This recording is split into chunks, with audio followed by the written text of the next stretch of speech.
Assalamualaikum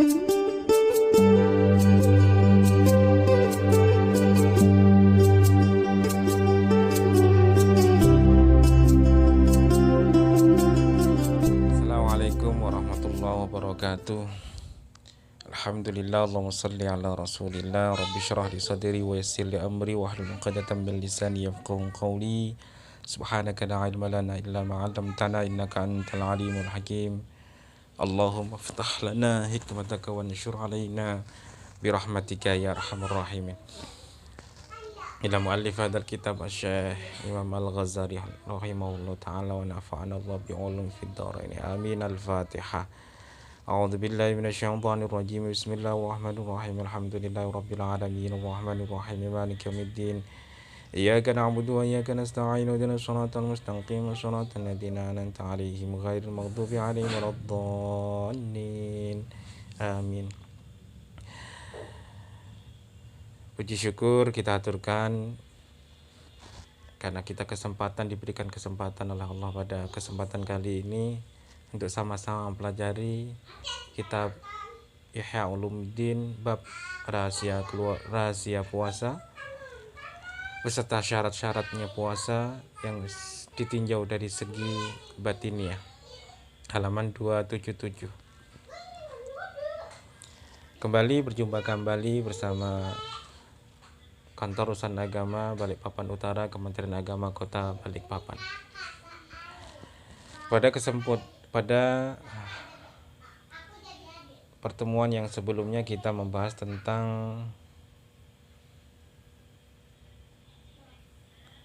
hal-hal yang mewajibkan seseorang terkait tidak puasanya seseorang. Ada 4 hal, diantaranya ada yang disebut qada, kafarah, imsaku baqiyatin nahar, dan terakhir adalah fidyah. Bismillahirrahmanirrahim. Al-faslu tsani fi asrari shaumi wa syurutihi al-batinah.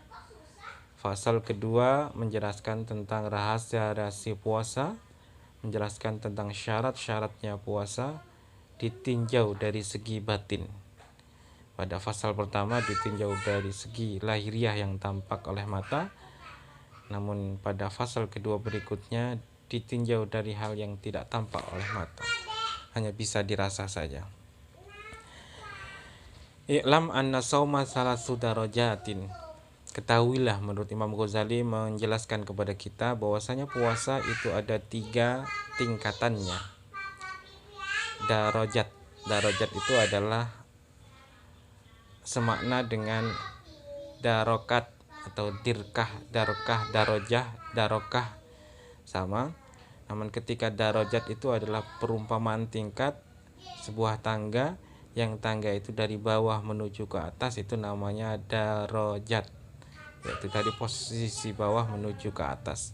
Sedangkan lawan katanya adalah darokat, adalah posisi tangga yang bertingkat juga, namun prosesnya adalah dari atas menuju bawah, menurun. Kalau darajat menanjak. Ada 3 tingkatan level puasa. Yang pertama adalah shaumul umumi, puasanya orang umum seperti halnya kita. Wa shaumul khususi, puasanya orang spesial atau khusus. Wa shaumu khususil khusus, puasa spesialnya orang yang paling spesial.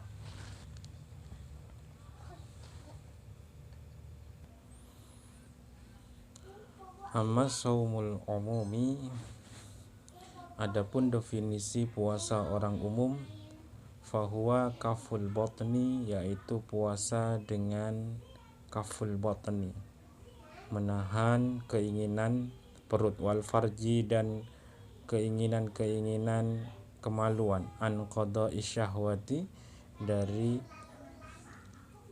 menunaikan semua keinginan-keinginannya sebagaimana yang dulu telah disampaikan. Wa amal saumul khusus, yang kedua adalah puasa khusus, fahuwa kafus sam'i, menjaga telinga, wal basari, dan mata, wal lisani, mulut, wal yadi, tangan, wal rijli, kaki, wasairi al-jawarihi, anggota tubuh yang lain, menjaga anil asami, dari melakukan perbuatan-perbuatan dosa. Jadi level yang kedua itu adalah mencoba menjaga telinga kita, mata kita, lisan kita, anggota tubuh kita jangan sampai melakukan perkara-perkara dosa. Sehingga di dalam ajaran wudhu, di dalam kitab Ihya Ulumuddin ini juga disampaikan bahwa doa-doa yang sebenarnya tidak diajarkan oleh Rasul namun diajarkan oleh alim ulama, termasuk Imam Ghazali mengajarkan cara memaknai proses wudhu. Cara menikmati proses wudhu adalah membayangkan, berdoa agar tangan-tangan kita, kaki kita, pikiran kita semuanya diarahkan untuk selalu mendapatkan petunjuk dari Allah Subhanahu wa taala, dan yakinkan tetesan-tetesan yang keluar dari air wudhu itu adalah merupakan tetesan membawa dosa-dosa kesalahan dari anggota tubuh kita yang sudah dilakukannya. Wa amma shaumu khususil khusus, yang ketiga adalah puasanya orang spesialis di antara yang spesial. Bagaimana caranya atau definisinya? Yang ketiga ini adalah shaumul qalbi anil himamid daniyah, yaitu puasanya hati dari keinginan-keinginan yang rendah, keinginan-keinginan yang tidak mulia. Wal afkari dunyawiyah, puasanya pemikiran-pemikiran dari memikirkan atau mementingkan perkara-perkara dunia tanpa ada efek samping akhirat.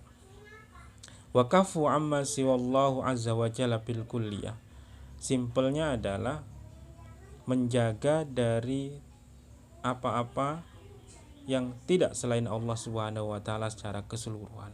Apapun yang dilakukan, amal yang dilakukan, makannya, minumnya, puasanya, kerjanya, semuanya disandarkan kepada Allah Subhanahu wa taala. Berfikirnya, mengajinya, belajarnya, semuanya karena Allah Subhanahu wa taala. Diamnya karena Allah, geraknya karena Allah, langkahnya karena Allah, dan seterusnya. Wa yahsulu al-fitru fi hadza shaum bil fikr. Dalam level ini maka yang membatalkan puasanya itu adalah bil fikri fi masiyallah, yaitu memikirkan apa-apa yang selain Allah Subhanahu wa taala.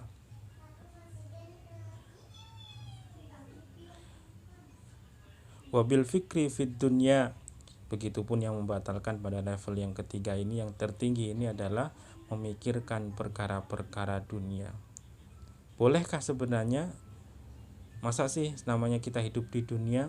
Tidak bisa dong, tentu tidak menggunakan fasilitas-fasilitas dunia. Dilanjutkan, illa dunya turadu liddin, boleh memikirkan dunia namun yang diinginkan adalah untuk tujuan agamanya, untuk tujuan Allah Subhanahu wa taala. Fa inna dzalika min zadil akhirah, karena dunia itu adalah bekal menuju akhirat, walaysa minad dunya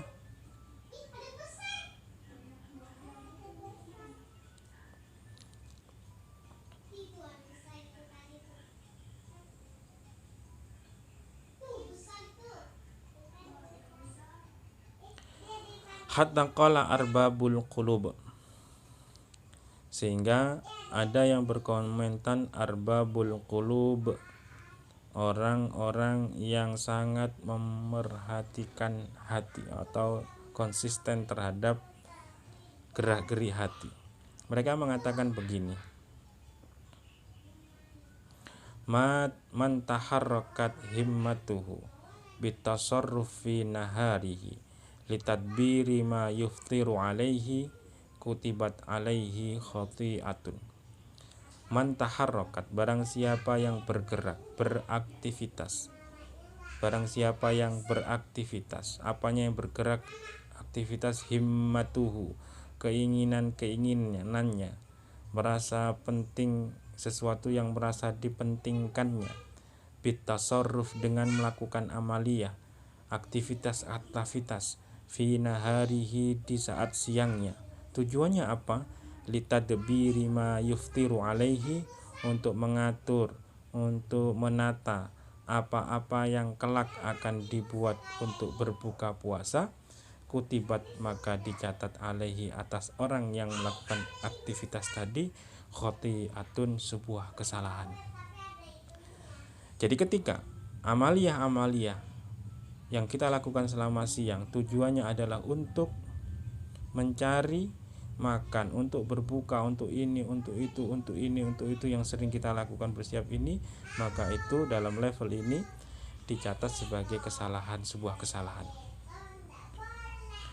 Alasannya apa? Fa inna dzalika, maka sesungguhnya itu min qillatil wusuk, disebabkan dari sedikitnya rasa kepercayaan bi fadlillahi azza wa jal terhadap karunia Allah Subhanahu wa taala, rizki Allah Subhanahu wa taala yang sangat luas, wa qillatil yaqin bi rizkihi al mau'ud, dan sedikitnya keyakinan terhadap rizkinya Allah yang dijanjikan.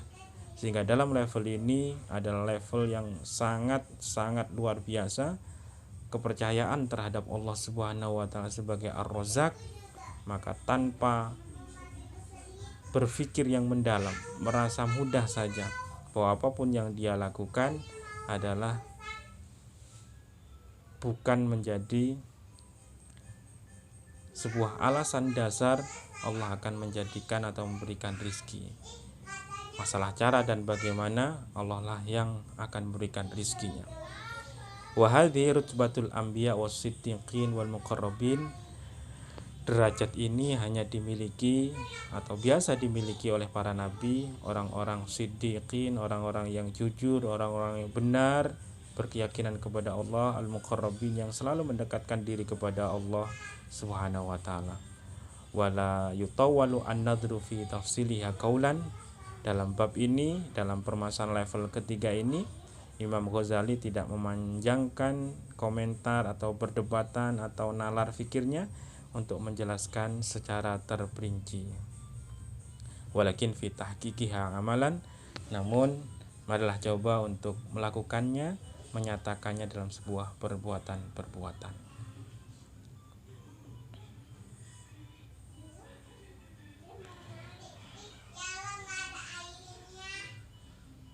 Wa amma shaumul khususi fa huwa shaumus sholihin.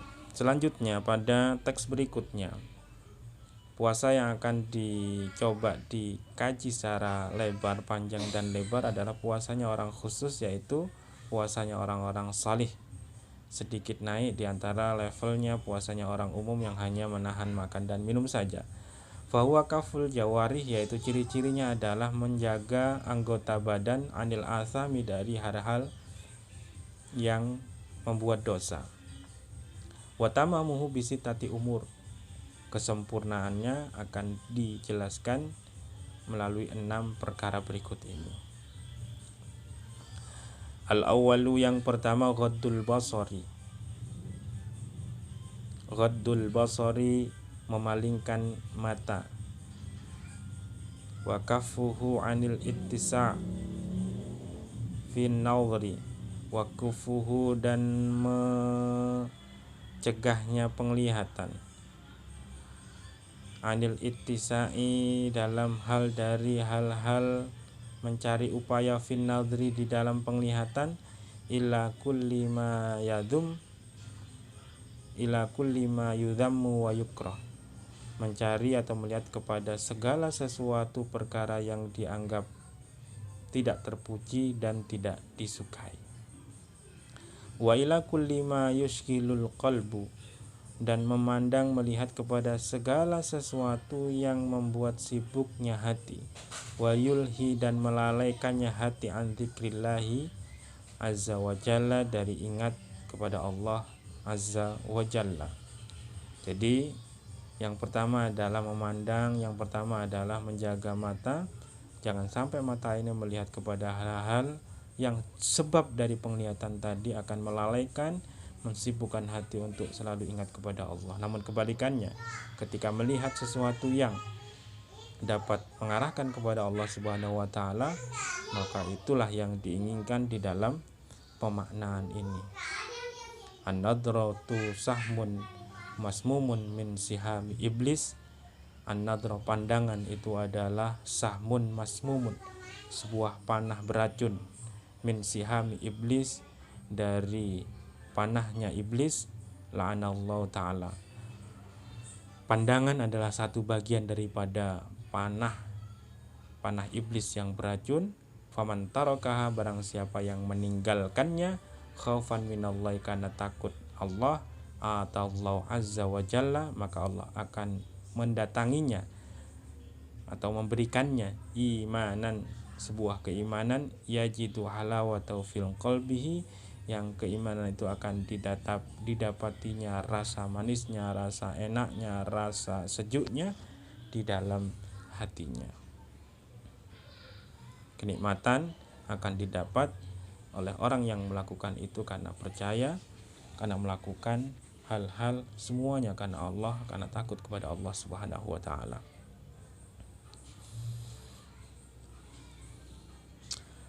Warawa Jabir an Anasin,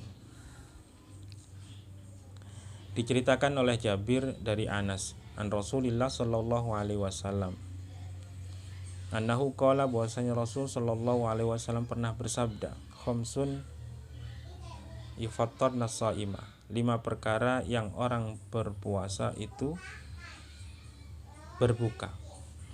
5 hal yang biasanya dilakukan oleh orang yang berpuasa saat berbukanya. Yang pertama al-kadzibu, berbohong, wal ghibatu, dan kedua menggunjing. Ghibatu, menggunjing, wan namimatu, dan mengadu domba, wal yaminu al-kadzibatu, sumpah bohong atau sumpah palsu, janji palsu, wan nauru bisyahwatin, dan yang kelima adalah pandangan dengan pandangan syahwat atau nafsu.